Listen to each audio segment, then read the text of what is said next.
Hablábamos del salario vigoroso, hablábamos de entender, frase de Perón, el salario es riqueza. Mirá qué frase interesante para discutir la batalla cultural. El salario es riqueza, no lo que tenga en el banco tal o cual corporación económica. El salario. ¿Cómo van a creer ellos que el salario es riqueza si hoy los que nos gobiernan son los que pagan los salarios? Son los CEOs, son los gerentes, son los que discuten en una mesa chica cómo vamos a generar salarios a la baja en la próxima paritaria, y lo vamos a hacer amenazando de la mano de despidos a millones de familias para hacerles creer que mañana van a caer en la miseria. Hoy quedan debajo de la línea de pobreza y mañana serán marginados. Esa palabra que se agregó al diccionario político y económico de la Argentina de la mano del menemismo, de la mano del neoliberalismo. Marginados, tipos que quedan en la banquina de la vida. No son pobres, son tipos que no son contabilizados. En el consenso de Washington, a principios de los 80, Reagan, Thatcher y compañía, que son las bases de la segunda fase del neoliberalismo, entienden que hay que dividir en tres la historia. Un tercio se salva, un tercio sobrevive como puede y el otro tercio quedó al margen de la vida. Esos son los marginados. Dato que nosotros hasta los 90 jamás habíamos escuchado. Cuando digo jamás, ¿qué estoy diciendo? Y ahí me gusta meterme en poner patas para arriba la versión histórica del Rodrigazo. Nada más y nada menos. Porque ¿cómo la cuenta la derecha? Fin de fiesta del populismo. ¿Qué va a ser? Mira cómo terminó. Sin embargo, hay que contarla con mucho revisionismo histórico en el lomo y que el otro que está del lado de enfrente por lo menos nos dé 10 minutos. Celestino Rodrigo no es más que el hombre que le pide la derecha a José López Rega para que lea lo que ellos armaron para hacer volar el país por el aire en 24 horas. El Grupo Ascuénaga se reunía desde 1974 en un petit hotel de la calle Ascuénaga, propiedad de Blaquier. Lo comandaba Martínez de Hoz, lo secundaba Guillermo Walter Klein, García Belsunce padre, y un hombre que es el que tenemos que redescubrir para hablar del Rodrigazo, Ricardo Mansueto Sin. Si yo no sé quién es Ricardo Mansueto Sin, no puedo explicar la vida económica de la Argentina 75 hasta el presente. Y sin embargo, y es lógico porque es un monje negro ocultado una y otra vez por el establishment, es un tipo que no tiene contacto con el hombre común. Ahora, ¿qué hacía Ricardo Mansueto Sin en lo que quedaba de aquel gobierno nacional y popular que se deshilachaba, que estaba huérfano político desde la muerte de Perón? Era el número 2 de economía, era el secretario de coordinación económica.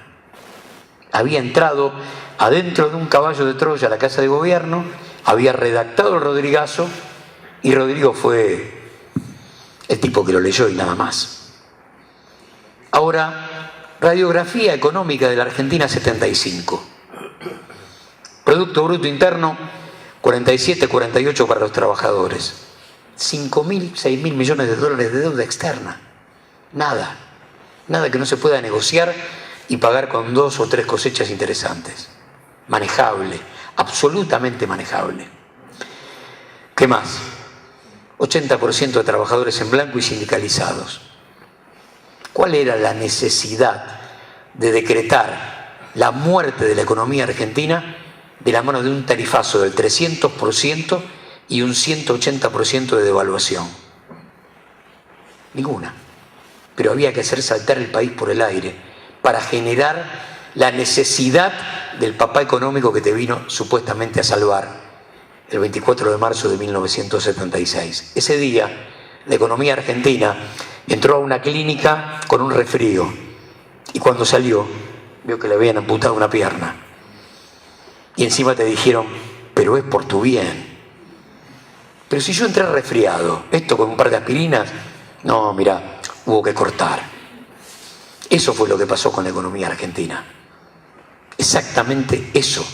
Ahora, ¿cómo sigue la vida de Rodrigo después del 24 de marzo? ¿Y cómo sigue la vida de Ricardo Mansueto Sin? Y eso lo explica todo. Rodrigo fue 4 años en Cana, hasta 1980. Los cheques de la cruzada, etcétera, etcétera. Y Sin fue el número 3 de Martínez de Oz. Y después de la dictadura, 10 años gerente de SOCMA, Grupo Macri. Qué casualidad. Y medio de conexión con los grandes lobbies de corporación. No cabe duda, era el puente, el gran puente. Y después fue el número 2 de la YPF de Menem, era el 2 de la YPF de Estensoro, y murieron los dos en el vuelo a Ecuador. Contando la historia de Ricardo Mansueto Sin, dicen, creador de aquello de achicar al Estado es agrandar la nación, y fabricar caramelos es lo mismo que fabricar acero. Uno entiende toda la economía argentina desde el 75 hasta el presente. Ahora, ¿a dónde está Ricardo Mansueto Sin? ¿Cómo hacemos para ponerlo en valor en el presente? ¿Cómo lo transformamos en presente a ese tipo? Si ellos lo han ocultado de una manera increíble, pero es el ideólogo, el máximo exponente, si quieren, de lo teórico, de esa segunda fase del neoliberalismo en la República Argentina. La primera, por supuesto, tiene que ver con Friedman, tiene que ver con los Chicago Boys, tiene que ver con esa teoría que increíblemente le da a Friedman el Premio Nobel de Economía en 1976.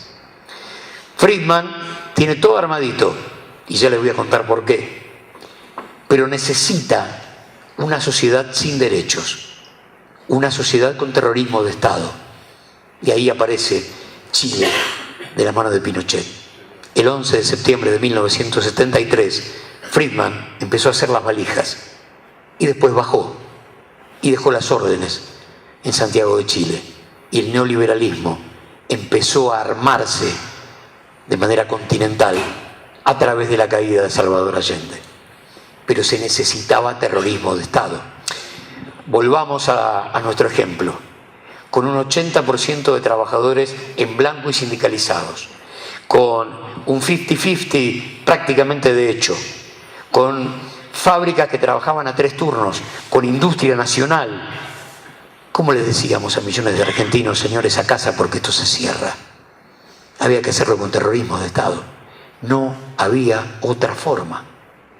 La cacería de delegados de base se establece entre marzo y septiembre de 1976, con algunos ejemplos notables, como el del Tano Mastinú, que era delegado de Astarza. ¿Y por qué el Tano Mastinú? No solamente porque había peleado a brazo partido en una empresa que tenía una alta tasa de mortalidad de sus obreros, se calculaba a 2 muertos por buque,